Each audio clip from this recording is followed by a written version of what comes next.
കഴിഞ്ഞ ത്രിതല പഞ്ചായത്ത് തിരഞ്ഞെടുപ്പിൽ തന്നെ കോൺഗ്രസും UDF BJPയും തമ്മിൽ പലയിടത്തും ഡീലുകളുണ്ടായി. അതിനെ സംബന്ധിച്ച് അങ്ങോട്ടും ഇങ്ങോട്ടും ആരോപണ പ്രത്യാരോപണങ്ങളുടെ പ്രശ്നമല്ല. തൃശ്ശൂരിൽ നിന്നും ഒരു ലോക്സഭാംഗം BJPക്ക് കിട്ടിയത് ഇതേ പ്രക്രിയയിലൂടെയാണ്. നേമത്ത് നിന്ന്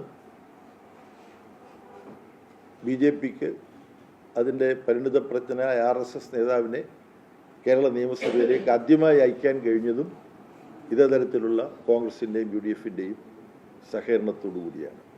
ഈ നടത്തപ്പെട്ട പ്രചരണം തൻ്റെ അറിവോടുകൂടിയല്ല. എന്നാൽ തനിക്ക് വേണ്ടി പ്രചരിപ്പിക്കുന്ന വാഹനത്തിൽ നിന്നും തെറ്റായിട്ടുള്ള എന്തെങ്കിലും പ്രചരണം നടന്നിട്ടുണ്ടെങ്കിൽ അത് തിരുത്തും. ഇതുമായി ബന്ധപ്പെട്ട എന്ത് അന്വേഷണം ഉണ്ടെങ്കിലും അതിനോട് സ്ഥാനാർത്ഥി എന്നുള്ള നിലയിൽ സഹകരിക്കും. ഇതാണ് അദ്ദേഹം പ്രതികരിച്ചിട്ടുള്ളത്.